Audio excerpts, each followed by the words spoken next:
Well, good evening, everybody. Welcome to the center. If you haven't been here before, you'll be in for a beautiful evening with Amanda. So, thanks so much, everyone, for coming.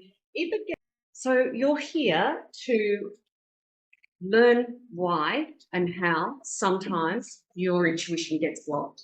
So hands up those who are the psychics in the room. You got any psychics? Come on, don't be shy. I know I'm around here for you tonight. So it is called the Can Spiritual Center. So hands up if you're a healer.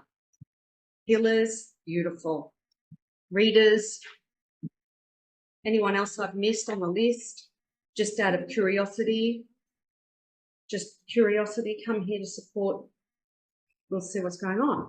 Beautiful. See what's going on. So my name's Amanda Lynn. I've been doing this work for 13 years. Firstly, to heal my own life. And I'll talk about that a little bit in the video.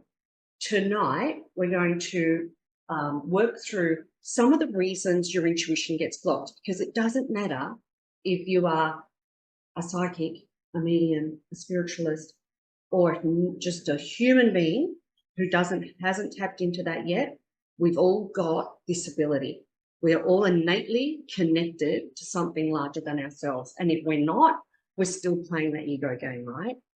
And then when we get our unemployed ego going, that's when we stand here and say, okay, I'm here, I'm doing this. So what we really want to know here is, most of us go, why am I blocked?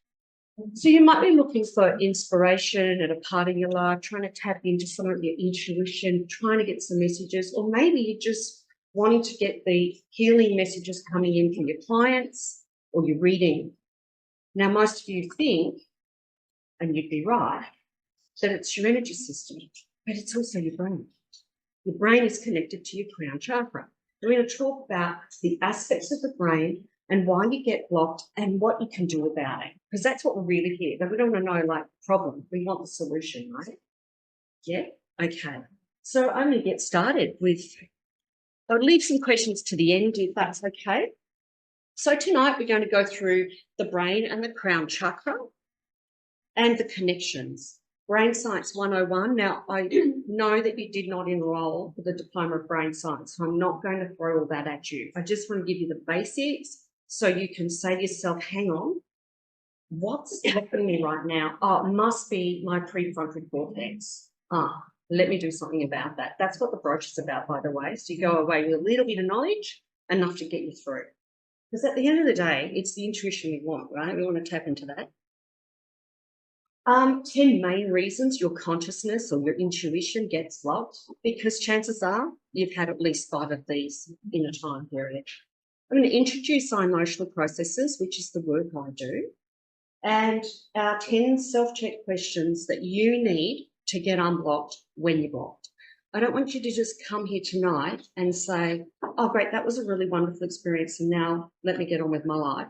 I want you to go away with something tangible. And that's what the little checklist is about that you've got in your hand. We'll then do a group brain rewiring meditation. We can do that seated. I don't mind if you go and lay on the floor. I'm sure that the girls don't mind either. Go anywhere you want as long as you can hear the rewiring meditation. It is gentle work and it's been tested. So I just want to put that out there for a start. So without further ado, so when your intuition isn't flowing, it feels pretty much like this, doesn't it? You can't get it to work no matter what you try. And you might be trying to get inspiration or get a message or make a decision, and you don't want to just rely on your brain, your friends, your chat box. You want to actually be able to tap into the innate knowing that's going to guide you into this thing. Something talked to me then. Yeah, that must have. Was it the phone? Who knows? You need the phone to be closer. No. It's as long as someone can see in there. Might be someone talking, haven't got their speakers on. That's all right. As long as it wasn't a second part of myself coming out of there. It wasn't very mean to you. No. I sort of get out. Also, cane.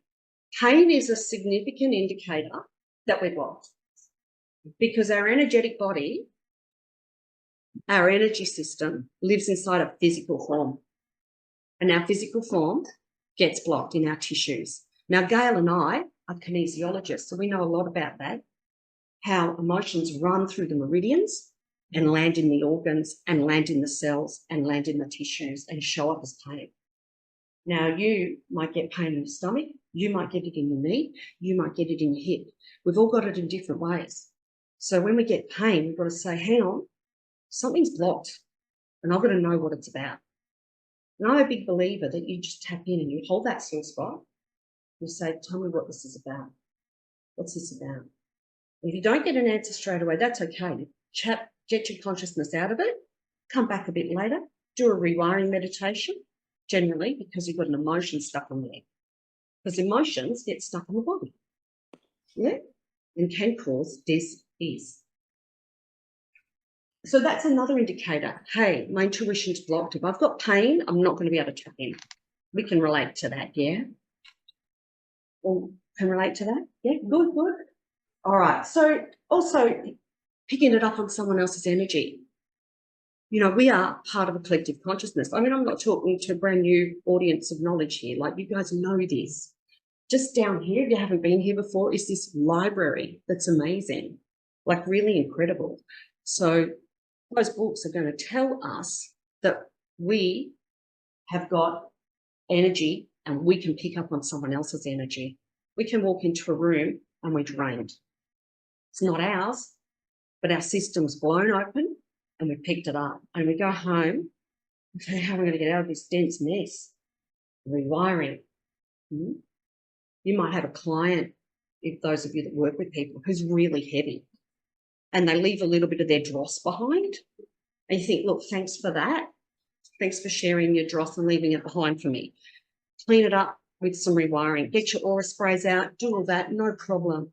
But generally speaking, because we have an electrical circuitry system that says, I think I wonder how Aunt Margaret's going. And suddenly Aunt Margaret, who lives in Germany, gives us a phone call within an hour.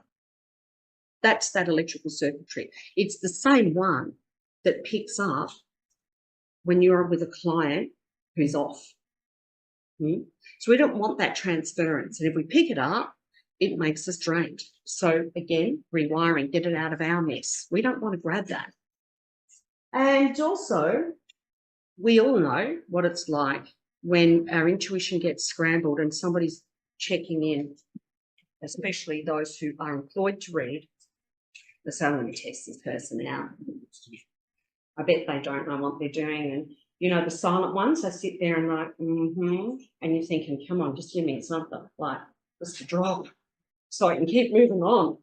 Okay, because that's tapping in on your self-doubt. And that will be tied to some childhood experience where you weren't heard, where you weren't believed. It doesn't have to be just in the moment with that gift. Yeah, so if you've got that going on, it's about saying, okay, well, hang on, this client really tests me out and they don't really believe in my gift, but as long as I believe in it, but because I'm being triggered, I've got a memory, something back here in my memory bank of these trillions of thoughts I've had in a lifetime is having a reaction. And I want to check my chart and I want to pick it up and I want to rewire it. You're going to get to know what I'm talking about in a moment when we get further in. Anyone else got anything else they want to add when their intuition feels blocked? Because we're all different. We get it in different ways. Yes, love. What's your name? It's actually Ursula. Ursula. I was just wondering, you mentioned pain. Yes, love. But my situation is that I don't have any pain, but my legs just collapse. So is there a blockage in my hands? Do you see that there's some sort of blockage? Yeah, nervous system. Yeah. So your nervous system carries the energetic system to your legs, and your peripheral nervous system is where you carry your blocks. Does that make sense to you? Could you just repeat it? Yes. So you know how when you touch a stove and you go, gee, that's hot, and you automatically pull your hand back. It's because all the nerve bundles that come back to the central nervous system of the brain and the spinal cord have said, get away from that. That's dangerous. Now, that also applies if we're sort of working with a client or we're in a situation like family Christmas gatherings. They're great ones for testing our energy systems, aren't they? So you go, oh, that's because your nervous system's taking a hit. It might be your head. It might be your bowels. It might be your gut. Everyone's different. And your energy system gets hit differently. You just got to know yourself. And when you feel that physical sensation, say, hang on, something's hit me emotionally because it's traveled through my energy system into my cells, into my tissue, into my nervous wiring in your case. Is that helpful? Yes. Did you have your hand up earlier, love? Well, yeah, I was just going to say, like, being stuck in the mind. Yeah, the busy mind. Thinking mind, ADHD. Lots of connecting to intuition. We're going to cover a lot of that tonight. I've got you. Yes, mate, down the back. Fog in the brain. Yes, same gig. Now, usually, can I swear once? Is that permissible? The large intestine is a vessel that holds water. It also lets go of our fecal matter. Yeah? If we don't drink enough water in a day, where's our body going to get it from? Our large intestine. You know the saying, shit for brains? That's where it comes from. So if you haven't had enough water, you're going to get foggy-headed. And because you're a psychic, yeah? Do you work with energy? Yeah? Because you work with energy, you'd be picking up on other people's energy. They make you thirsty and you get dehydrated and it will hit you there. And so if you've got foggy head, you've got to rehydrate. That helps. All right, let's keep moving. So when your intuition feels blocked out, of course, our crown gets blocked as well, doesn't it? And we get those physical symptoms. Now, I'm only going to cover one chakra today. I've only got time for one. I mean, there's enough in the crown chakra, isn't there, for tonight? And because we're talking about the brain, we really want to talk about this guy, our 1,000-petal lotus.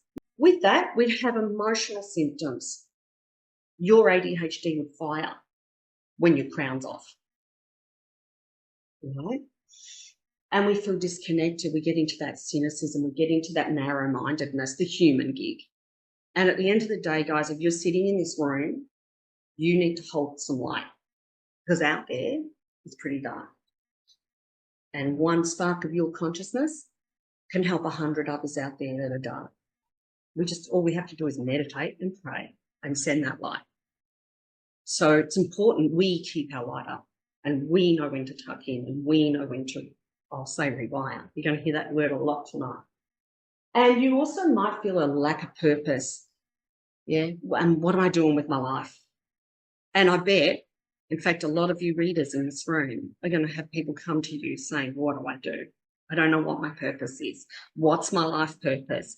One of the things I want to say to people when they say that is, can you go find your crown chakra somewhere, please? Because you've lost it. You may have actually never found it. So go and find it, and then you start getting into your life purpose a little bit more, tap into this part of you. So now we're going to explore the brain and the crown chakra because they are connected. So we know a lot about the crown chakra. It's not news to you. And it's all about our physical brain. It governs our physical brain from the energetic space. I would like to say, think of the chakras as energetic organs. So their placement is tied very directly to the organs underneath that area, around that area. So if you've got a problem in the gut, you've got to solve this problem as well. You're getting headaches, foggy headedness, your crown's taking a hit.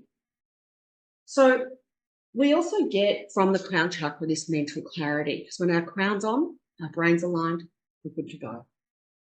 And we know that it's the gateway to the spiritual energy that we all really are here for. Yeah. Many of us don't get there for a long time, and that's okay. Some of us don't in this lifetime, but we've already got there because we're in this room. So I want to take us through a little bit of Brain Science 101. I'm going to keep it very simple. And in your brochure, you're going to have a bit later on, but right at the back is a chart of emotions. So at some point, we're going to work with some of this. Okay, so those of you watching online, I know we can't see you, but you can see us. You do need to have your workshop sheet ready, please. Okay, so the brain is a very powerful organ, and it's there to help us with precision, to learn things, to get through life. That's a very simple version of what the brain does, but it does so much more. It also keeps us safe. One of the biggest things about the brain is it's a safety-seeking machine. It's there to keep you safe, and that's what your intuition also does. So if your brain's a safety-seeking machine and your crown chakra is part of your intuition, and your intuition's saying, get out of there, you're getting told that. And you have to trust that because they are connected.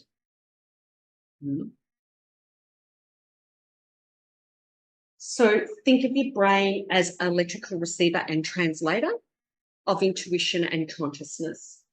So without our brain, our crown chakra, well, without our brain, we're not here, right? But we need it all together. They're all together. People who think they're separate are seeing it just as a human form, the me, the ego, the I. So there's also this science and spirit bridge, and it's about this whole consciousness state. So we have these states of consciousness: conscious mind, subconscious mind, unconscious mind, superconscious mind, and they interact across the brain and the nervous system. And I spoke a little bit before about the nervous system. So when we've got the brain on board, we've got the nervous system on board as well. It's picking up signals all the time. And one of the things it likes to pick up is what you're seeing, what you're hearing, what you're smelling, what you're tasting, what you're sensing, right? All tied to, of course, our intuition. So when it's integrated and we're getting those signals, our awareness flows with ease. Our consciousness is intact. But when our brain is stressed out, and we can get stressed just by going in traffic, we can get stressed going to a Christmas barbecue with the family. Once a year, we've got to put up with them, you know, these sorts of things. Different people get stressed out over different things, right? And most people are walking around pretty stressed out. And it starts with all the stuff I've got here right now, devices being engaged in here. Yeah, there's a reason I've got my aura spray. Give myself a bit of a whack every now and again around this machinery that we're living under. So when your brain is stressed, your intuitive messages get scrambled. You can relate to that. Now with the brain, several interconnected regions are active during intuition and higher consciousness, but they're also impacted when you're stressed. So if we know these brain regions are part of our intuition, we can be aware that brain rewiring is going to be a really healthy thing to do. And you can relate to it, can't you, Gary? Because you had some of my rewiring and you really were able to tap into something. You unblocked the block, yeah, and jumped right in. It's really that effective. We get to use it later. So if we just, like, you know, Simon says hands on heads, right? Just here is your parietal cortex and your left inferior parietal lobe. Now that here, this area of your brain, it filters your reality. And it's all about the sense of self, the ego self, the me, the I, the little I, the big I, as well as our relationship to others. Yeah, and within it, down here, we've also got the left inferior parietal lobe, and it helps you to integrate what you're hearing, your perception, what you're seeing. So it's kind of like when we're hearing something or we're hearing that intuitive voice, this guy's in the game as well. And it's going, hey, I want to wake up and tell you and give you that little intuitive voice. It's not just coming out of an ether space. It's here too, the electrical circuitry going on all the time. Trillions of neurons in your brain. firing all the time. So when these areas quieten down, we get rid of that ego. We can just come into that calm space and we flow with our intuition and we can get into our meditation. Now, so this part of your brain, when you can't meditate, this is active. And it will be active in a story about what happened to me yesterday, today, tomorrow. And when it's overactivated, it blocks your intuition. And that's because you are referencing yourself to others, to what you've just been going through, this constant chatter in the brain. Now, constant chatter as a creative source is pretty cool. You might write a book out of that. But when you're chatting in your head about what happened in your childhood or what happened yesterday in your relationship or at work, your brain is going to click off. And is there one time you're going to need your intuition? It's when you've got stress in your life, because that's your source you can rely on for some answers. When this is overactivated, we start to try to over-control things. We control events and we control people. And the only reason we do it, and when we say, oh, you're being a control freak, it's like you actually want to say, no, my brain is doing a safety mechanism right now. My brain is trying to keep me safe because I'm really overloaded here in a lot of things going on in my life. So how does the brain keep us safe when it can't control its life and the things in it that are stressful? It goes into super control mode. And so you can give yourself a bit of a rest when you're being a little bit controlling. You can think, hang on, where are other areas in my life not being handled?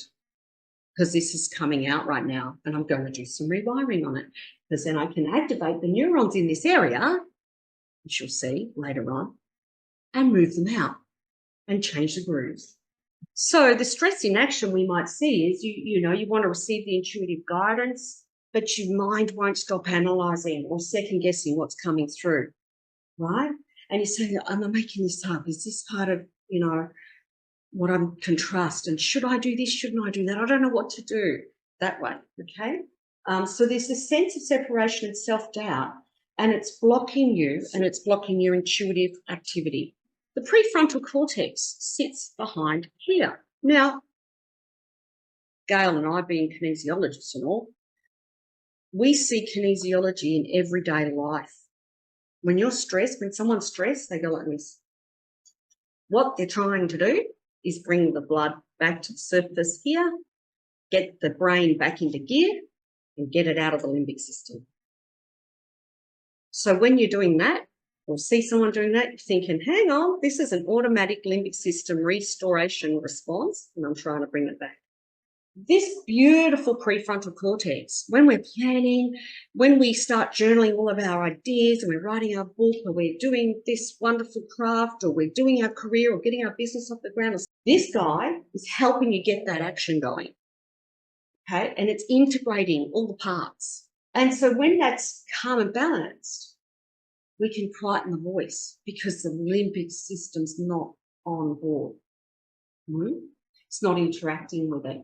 And we can then act upon what we get as a message and go, I know what that is. You know, when you get those really clear messages, you go, oh, okay.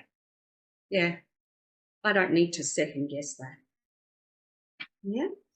And so this piece is what's going to interpret that message for you. But if you're blocked and you can't get your messaging through, do a little bit of a rewiring. So when this gets blocked, however, you're going to try to get into perfectionism and getting it right. And that's just personality that wants to make sure that it's not going to get scolded because some little child inside yourself doesn't want to not be perfect. So it goes into over-analysing mode and it's trying to make it all good. It doubts itself, it censors itself. And the other thing that sets it off is when we're too busy, like going out and doing the Christmas shopping or shopping in general. And because you guys are energetics and you're healers and you're psychics and you're in this room, you're going to be far more sensitive than other people that can walk around and not carry that and feel that so hard as you. And it's this piece that's talking to you about it when it's triggered. When this shuts down, as I said before, the limbic system kicks in and you might do fight, flight, fear, or fawn. We're not going to talk too much about the limbic system today, though, but it is part of the prefrontal cortex in terms of its integration and interaction. So how it might come up is, you know, you sit down to connect, but you're too busy planning, thinking about what you've got to do tomorrow. You can't connect in today in this moment, and you lose trust in the messages again. The other piece is the thalamus and the caudate nucleus inside as part of the limbic system. So it's your relay center. It picks up on sensory data. That limbic system has been there all of humanity in its evolution, because it's the thing that keeps you safe. It's the thing that says, is that a snake or is that a stick? And it computes it quickly and says, no, you're okay. I've sensed that that's not a snake. You're okay. Yeah? Now, our caudate nucleus helps us regulate our emotional responses. Oh, that's a snake. Oh, that's my mother-in-law calling. That's what's on. So together, they shape how we feel and what we focus on and get over-focused on. So when this is calm, we can expand into our perception, into our intuition, and we can pick up on all the subtle cues around us. You know, those moments when you're just really tapped in and just there. It's a beautiful place. When stressed, what happens is it misroutes all your intuitive signals, you know, and that's the scrambled brain. And you can't trust what you're getting. And that can take days to restore and reform until the body and its physical sensing has gotten through whatever it is. But if you rewire, we can get that pretty quickly up and out, which you'll see tonight.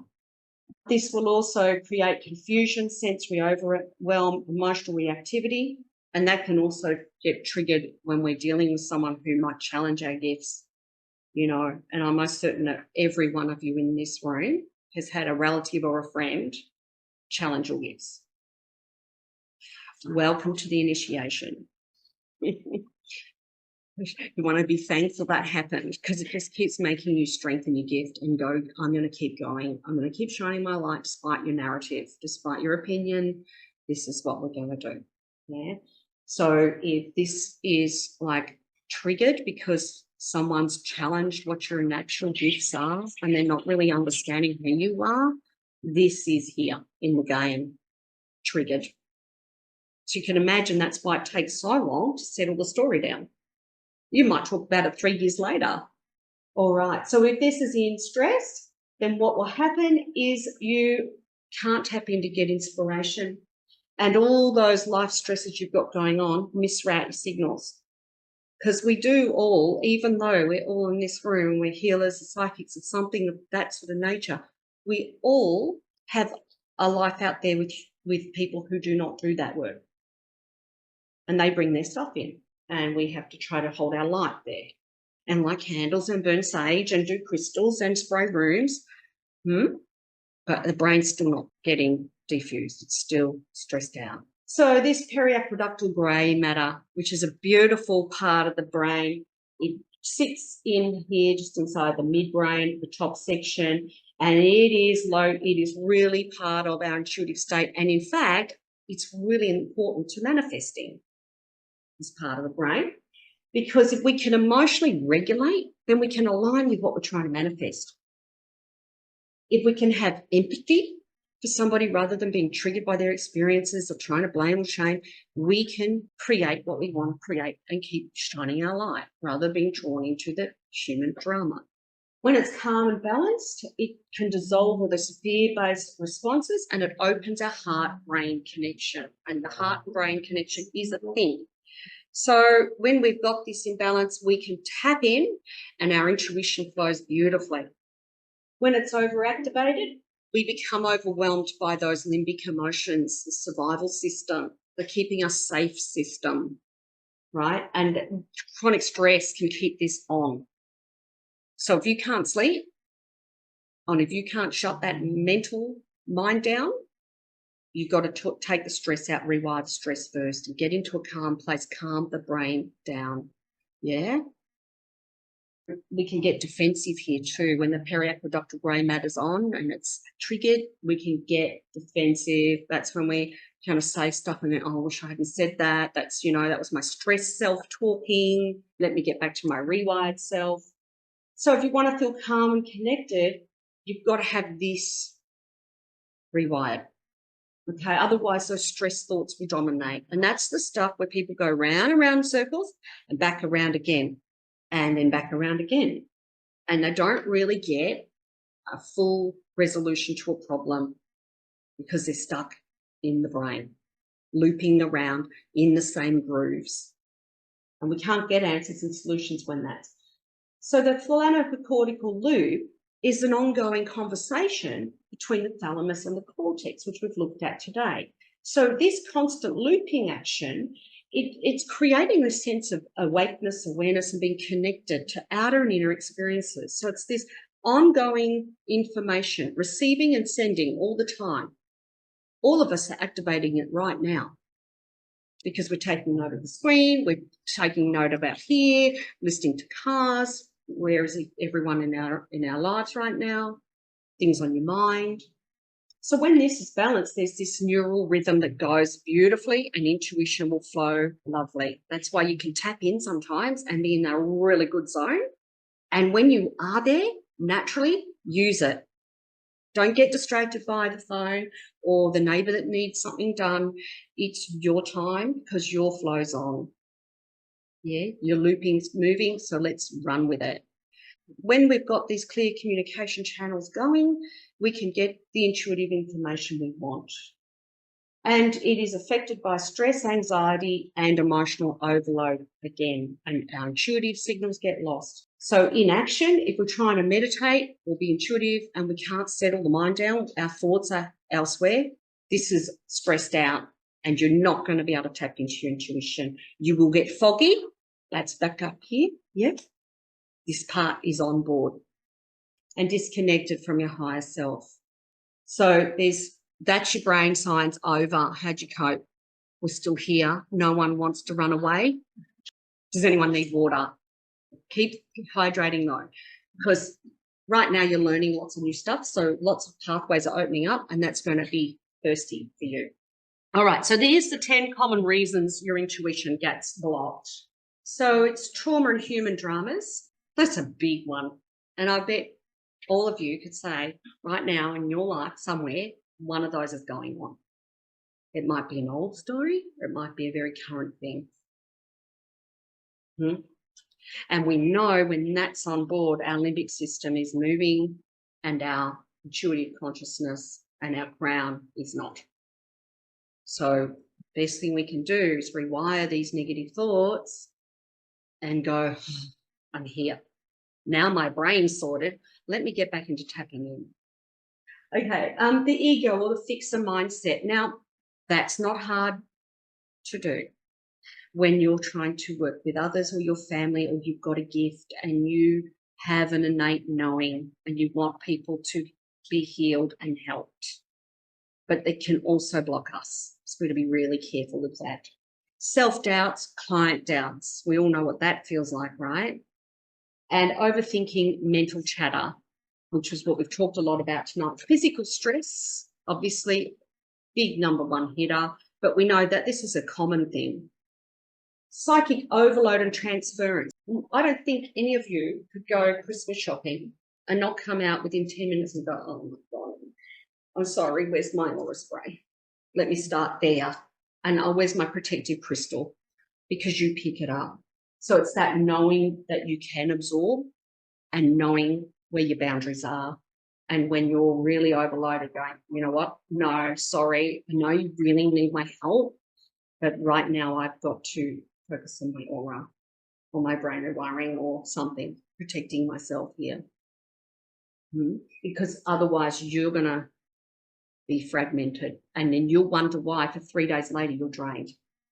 Spiritual interference, energetic attachments, implants, attacks, which can happen in any field, and lack of confidence and practice. So when you're sort of new to the game and you want to get into it and you really know you've got that gift and you're coming out of it's like it's coming out.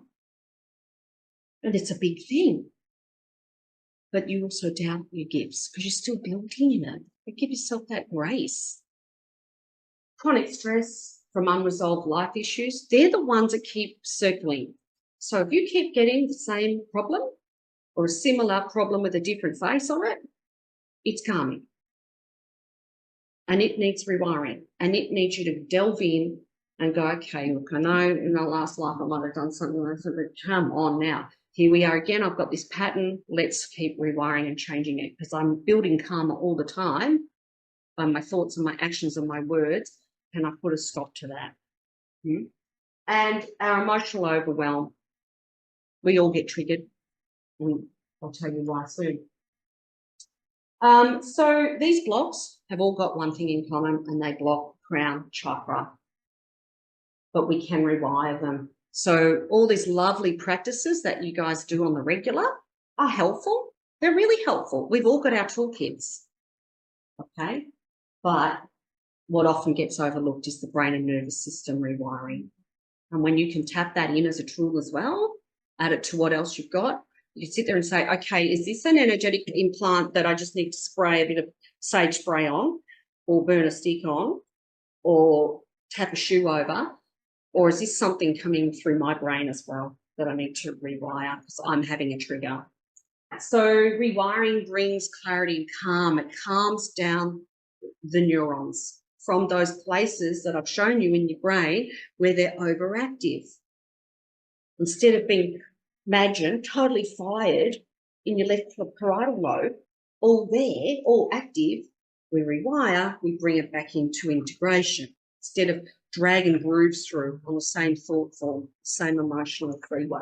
I'm going to talk about the brain rewiring processes. The processes, these are the toolkit that I have developed to heal my own life, which you're going to find out in a minute. And now I work with others to help them heal their lives. And so they're rewiring methods, they're meditations, but they've got a kinesiology foundation to them. So they help to rewire neural pathways where they've become prone. And they rely on 12 stress-based eye positions because I see it in my work and we see it as humans. If you shame a child, where do they look? You shame that child 100 times a year, and in my world, that's a process yellow prone kid that grows into a process yellow prone adult and a process yellow prone person until they change that. Their wiring gets prone there. That's why some people are very, they have a lot of self-worth issues because they're prone, their wiring is grained in that way. If you look at the chart of emotion, you'll see the process yellow emotions there. And there's 12 other stress-based eye positions. So when we pick a process colour, we're trying to target the areas that are prone in our brain, or in my coach's case, their client's brain. They're targeting those neurons and those pathways because those spaces those people have looked to under stress have become fixated patterns, and they entrench the way they think and believe and emote. They can be rewired. And the beautiful thing is the chart of emotions allows you to quickly select, where am I right now? Oh, my ex-husband. Oh, the mother-in-law. Oh, the neighbour. Oh, the dog. There's an emotion, and you can select it, rewire it, reframe, and you'll feel better. So the processes come from kinesiology foundations. As kinesiologists, we've been using them since 1982. EMDR, which you would have heard of, was developed 3 years later, but we're not as good at marketing, I think. I'm joking. So in kinesiology clinics, we're using eye movement diffusions all the time. What processes have done is brought them into a self-use application at home, so you can keep your healing going in between sessions if you're with a coach, or just in general. I've got people worldwide using these in different ways because It's not just sometimes about going to a session. It's about taking accountability for our feelings, knowing that the brain is neuroplastic, knowing it changes, knowing we need to rewire when we're emotionally triggered rather than stay in the dross. You can pick up a process and do 22 minutes of rewiring, or you can, by the end of the day, be an emotional mess under the bed. You have a choice in that. And if you think of it as just, okay, it's an emotional trigger, it's my wiring, it's my brain, it's just brain science. It's no different to if my neck hurts. What am I going to do if my neck hurts? I'm going to get an ice pack. I might go to the chiro. We don't manage our emotions in this way. We're having an emotional trigger. We're hurting. We need to soothe that hurt, not add to it. Like if our knee's sore, we don't go hammering the knee even further. But when our emotions are hurting, we just go on and on about it. We hammer them. And then we're really in a bad way, and our brain becomes so overloaded and so prone. And that's why it can be triggered, because it doesn't go away unless we rewire. No, I could go on and on. I'm getting off track, so I won't do that. So the Eye-motional processes are an all-purpose brain rewiring toolkit. They include the chart of emotions, which is on the back of that page right there. And 6 different processes for 35 different needed emotions. So you can use it self-guided by individuals, which I've got, as I said, everywhere. People are doing these processes, right? Because we go to a clinic session or with one of my coaches, or we might be with our therapist, and we might have a bad week. Our therapist isn't just readily available. We jump on this, we defuse. We get to know these feelings. We get to know where our wiring starts. In brain rewiring coaching sessions by our trained coaches. And that's the deeper work. And in group work, which is what we're going to do today, a little bit of, right? A little bit of group work. It's me doing online group work and then face-to-face group work. I want to show you my story, but just sometimes it's good to know where it comes from. So the processes came to be because I was in a really deep dark night of the soul. I'd had a triple homicide in my family, and I'd also had a very difficult divorce and was in the family court for 10 years. As a result of that, I was really angry and irritated and hated essentially a lot of things that were going on in my life and particular people in my life. In 2012, I'd gotten very, very sick with fibromyalgia, and I was in bed most times, sick most days, in horrible, horrendous pain.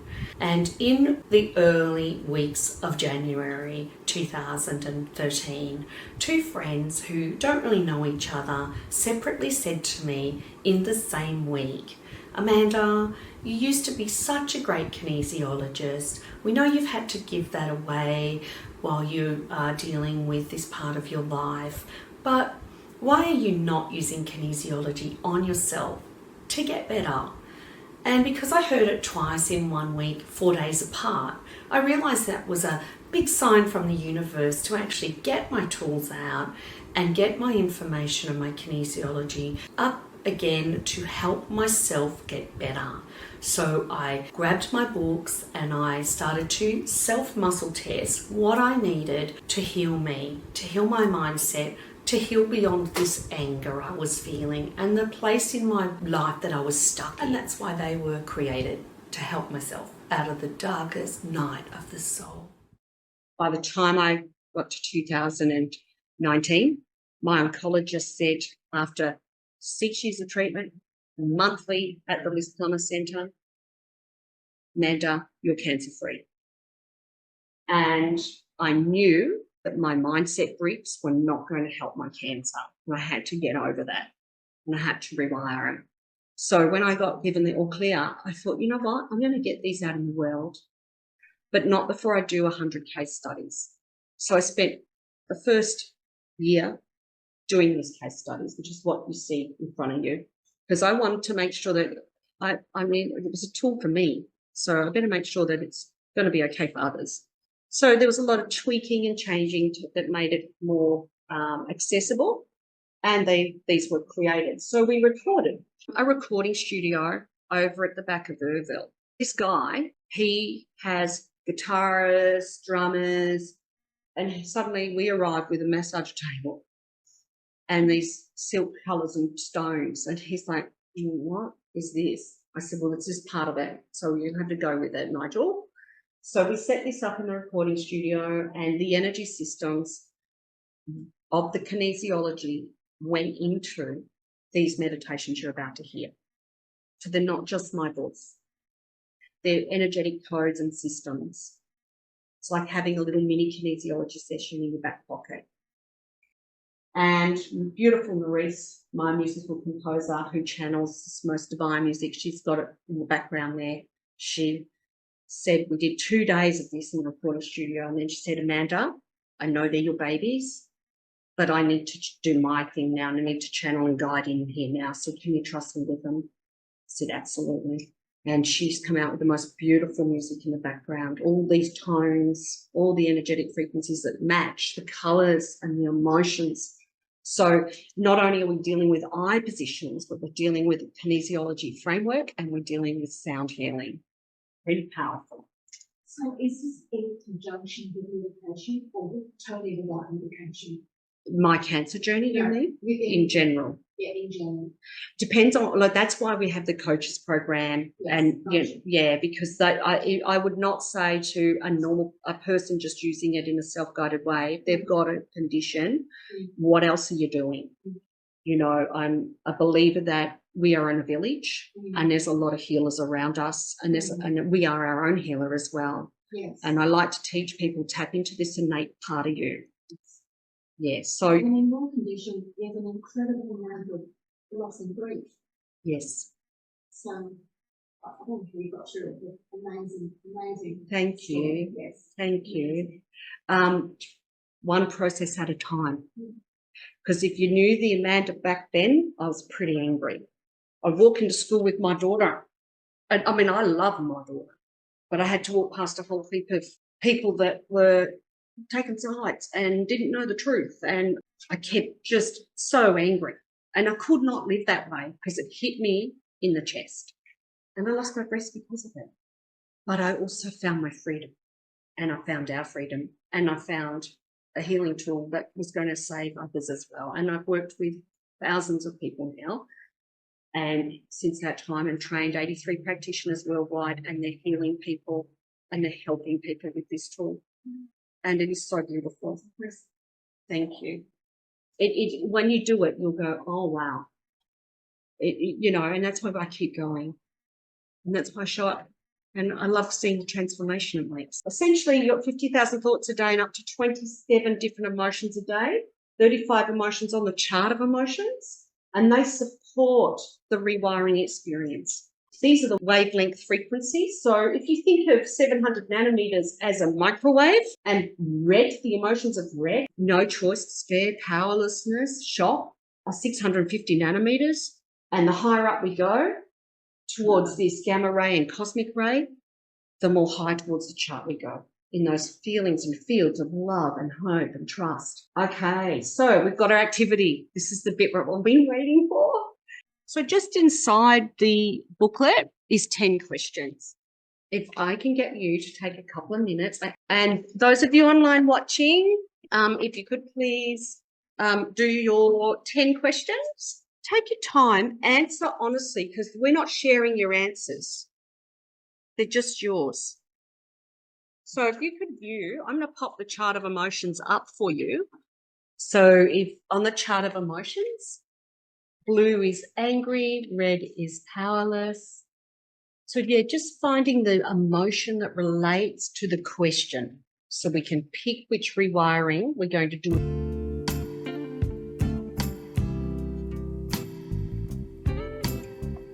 So what I need is, could you please calculate how many you got the most of? So if you got 5 blues or 4 yellows, because you'll find you're prone to a certain emotion.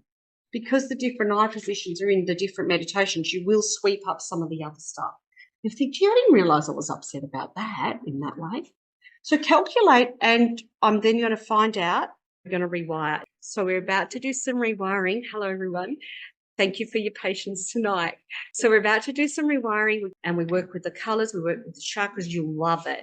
I'll see you soon.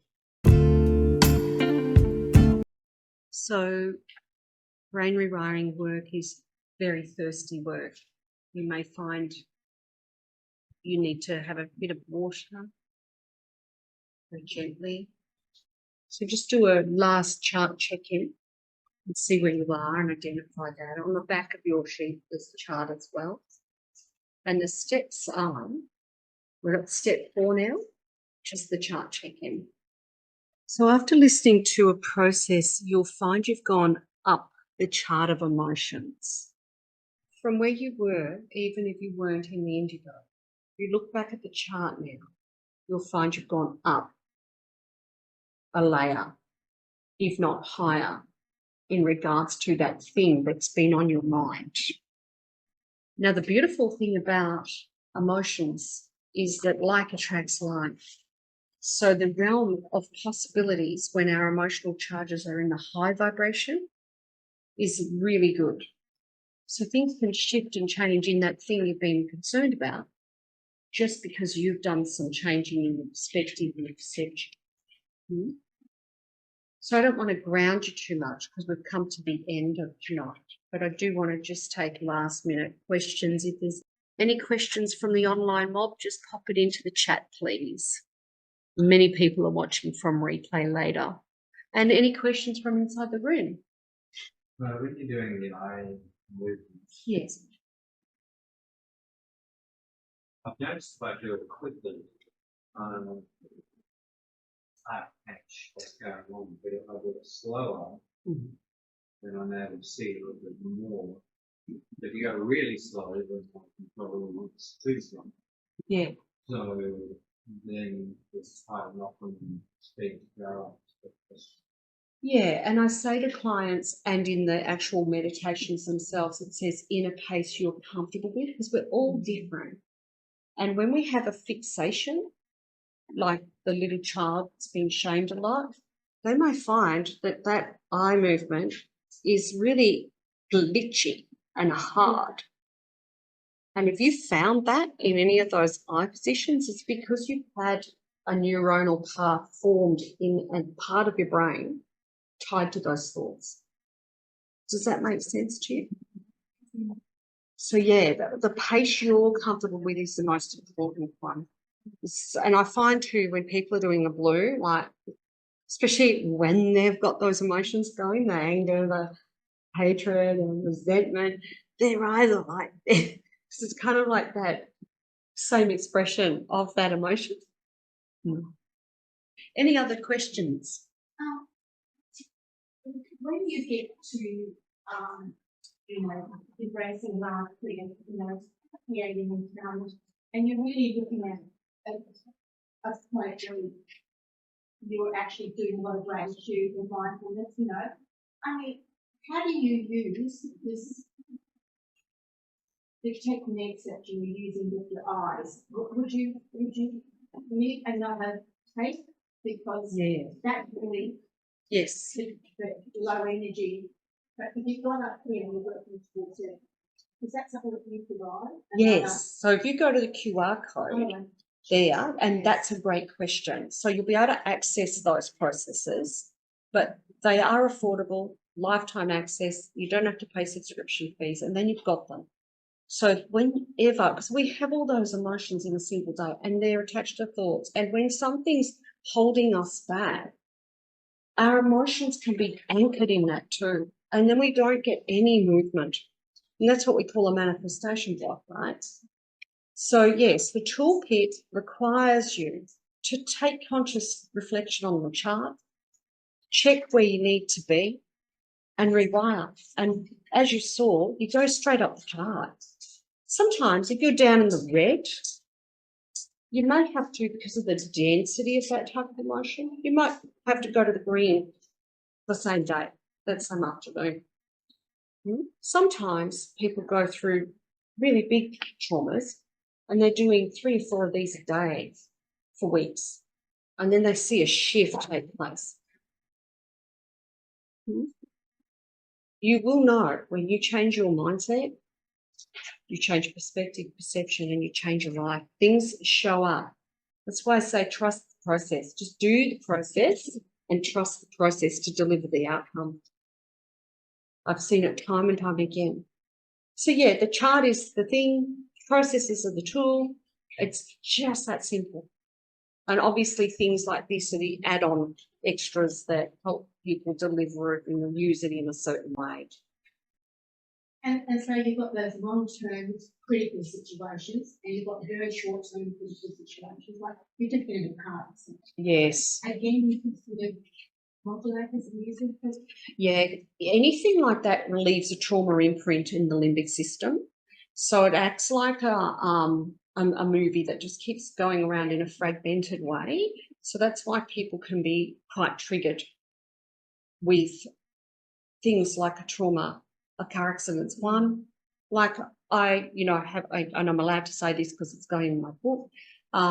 Client came to see me. He had struggled with anger for many years, and he'd been in a car accident when he was 17. And his eyes shot to the right as the car came at them. He doesn't do sudden things from the right. That's a fixation. So that requires a coaching session. Does that make sense? A trauma like that, or ongoing traumas, but I myself and my practitioners have worked with some deep trauma clients, and essentially that's what the coaching sessions will do, the deeper work. And then this toolkit's for the self-navigation journey. Does that make sense? Did I answer your question? Yeah. Yeah. So if it's deeper trauma, it just takes longer. And I know I'm on my own case study, right? So, I mean, I can tell you those days I did 4 or 5 of them. And I'm like, okay, now I'm better. Okay, I've got it together. And then there might be a week where I go without it back in the days of the real start of my program of myself. Yeah. Any other questions? How you feel? Is the mind calmed down? So obviously when you're doing that process, Yeah. it's not much. Yes. So what are we supposed to do? Where does that going to stay? With the emotion and the thought. So if you think of those trillions of neurons in your brain and those 50,000 thoughts a day and up to 27 emotions in a single day, on average, right? When we rewire a layer, another layer reveals itself. And then an old memory comes through. We go, my goodness, I've not thought about that since I was 8. And because it's related. Yeah. So you just keep moving with it, keep moving and moving. Oh, yes. Yeah. Because your emotions are your energy conductors, energy in motion, emotion. So they will move us through life in a way that, and what we find is with my people is their limbic system starts to regulate and they're not as reactive. And it starts showing up in the same story in a different way. Does that make sense? And that's beautiful. And I have people, I mean, look, not everybody needs to be forgiven. We don't have to forgive in this flesh form. We can forgive in the energetic realm, okay? But why we forgive is because it affects us if we don't. It hurts us. So the only gift we give for forgiveness is ourselves, right? So some stuff can be deep and hard, and we can actually get to a point, and I've seen it, where we're rewiring of those really bad trauma stories. We can reach a point where we can say, I can forgive this thing. And if I can forgive a man who murdered my family members, 2 little kids, and his wife, people can forgive big stuff. If I can do it, does that mean I want to have a phone call with him? Does that mean I want to visit him in prison? No. But it means I will not give him my power anymore.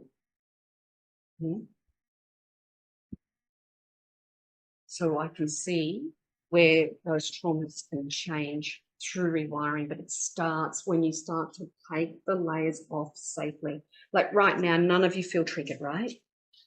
you all feel really calm. Even though some of those stories would have been difficult. But the rewiring toned it down. Yeah. The other thing I say is, you know, if you're doing a lot of rewiring, don't drink that night. If you're having a glass of wine, like, no point doing that. Don't go doing that. Like, even just one is like, you know, because you're just going to interrupt the cycle of the healing. Because, you know, we have rapid eye movement when we sleep. That's when our eyes rapidly move for a period of time in our sleep, because our brain is starting, it's like a washing machine. It's going, this happened to me in the day, and my brain is now navigating it and putting it where it needs to be and putting it in sections. So that means when you do your rewiring, you're going to let your sleep help that out too. Yes, love.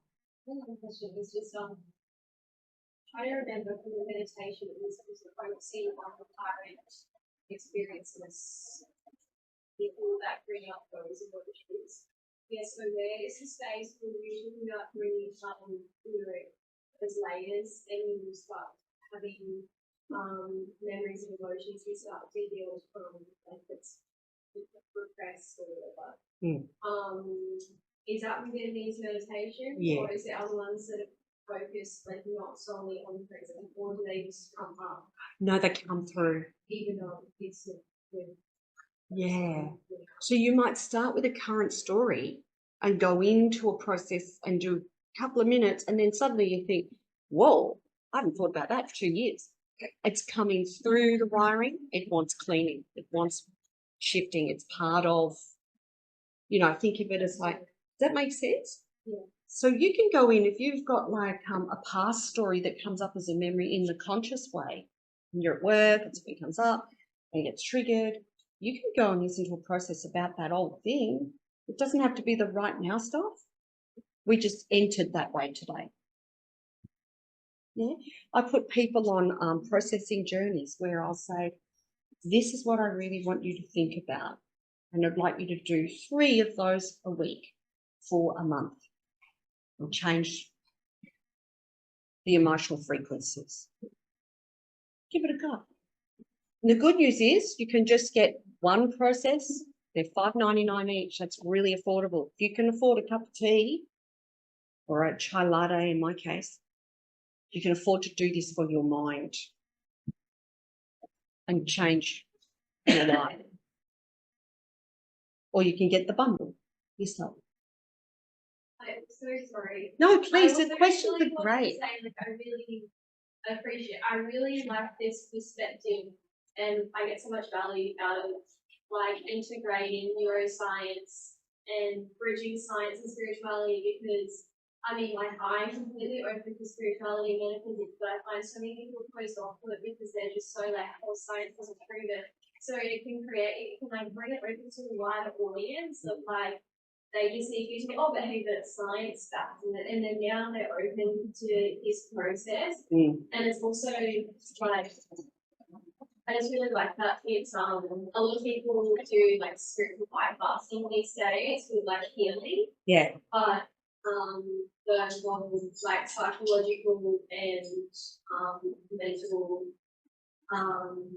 processes of this is like where the real work's done, and I just really value that you're bringing that to.